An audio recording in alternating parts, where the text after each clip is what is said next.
வணக்கம். இன்னைக்கு ஃப்ரைடே. ஜும்மா அன்னைக்கு பிரியாணி இல்லனா எப்படி? இப்ப என்ன பார்க்க போறோம் இன்னைக்கு? என்ன சிக்கன் பிரியாணி தான். டாப்பா செஞ்சல வாங்க. இதுக்குள்ள எங்க அம்மா அரிசி எல்லாம் ஊற வச்சுக்கிட்டாங்க. இன்னைக்கு டிஃபரண்ட் ஸ்டைல் பிரியாணி பார்க்கலாம் வாங்க. கொஞ்சம் எண்ணெய் ஊத்தி ஒரு கை வெங்காயத்தை போட்டு ப்ரௌன் ஆரவாக்கு வெயிட் பண்ணுங்க.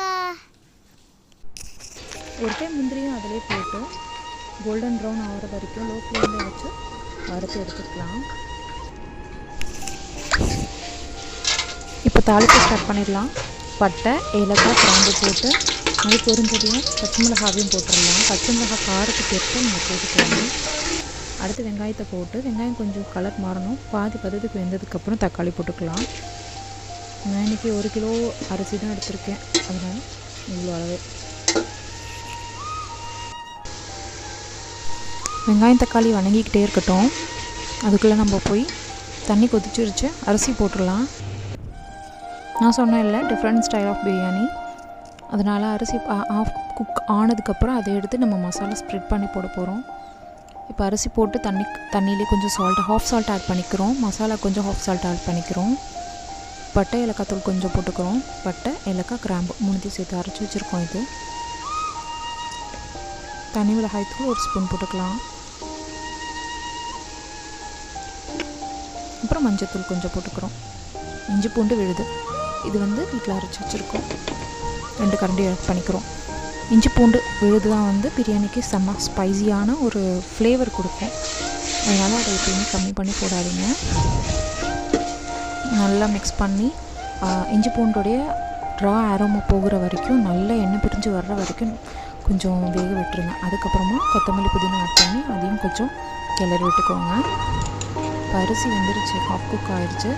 இதை வடிகட்டி வேறு ஒரு பாத்திரத்தில் போட்டுக்கிறோம், ஃபில்டர் பண்ணி போட்டுக்கிறோம். அதுக்கு நடுவில் மசாலாவில் கறி ஆட் பண்ணிக்கிறோம். கறி ஆட் பண்ணி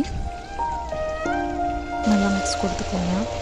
மிக்ஸ் பண்ணதுக்கப்புறமா எலுமிச்சப்பழம், புளிப்பு பத்தலைன்னா இன்னும் கூட ஊற்றிக்கோங்க. எலுமிச்சப்பழம், தயிர் ஆட் பண்ணிக்கலாம். தயிர் ரைஸ் அப்படியே சாஃப்டாக வச்சுருக்கோம், சில்கியாக. கீ நான் ஆட் பண்ண மாட்டேன், வேணும்னா நீங்கள் ஆட் பண்ணிக்கோங்க. எங்கள் வீட்டில் யாருக்கும் ஸ்மெல் பிடிக்காது.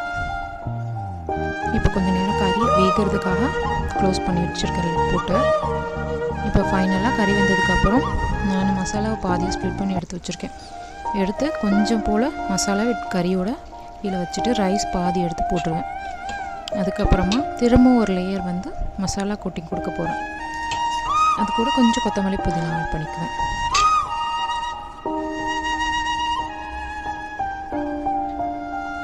இந்த மாதிரி ஸ்ப்ளிட் பண்ணி போட்டுக்கோங்க.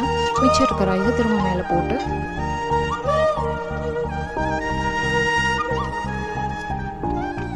நம்ம ஃபஸ்ட்டு வறுத்து வச்சுருந்த வெங்காயத்தையும் முந்திரியும் இப்போ ஆட் பண்ணி மேலே ஒரு குட்டி லேயரும் கொத்தமல்லி புதினா ஆட் பண்ணிக்கலாம். இப்போ ஒரு லிட் போட்டு தம் விட்டுறலாம். இப்போ நம்மளுடைய லேயர்டு தம் பிரியாணி ரெடி ஆயிடுச்சு. செம்ம ஸ்பைஸியாக இருந்துச்சு, சூப்பராக இருந்துச்சு. நீங்களும் ட்ரை பண்ணி பாருங்கள்.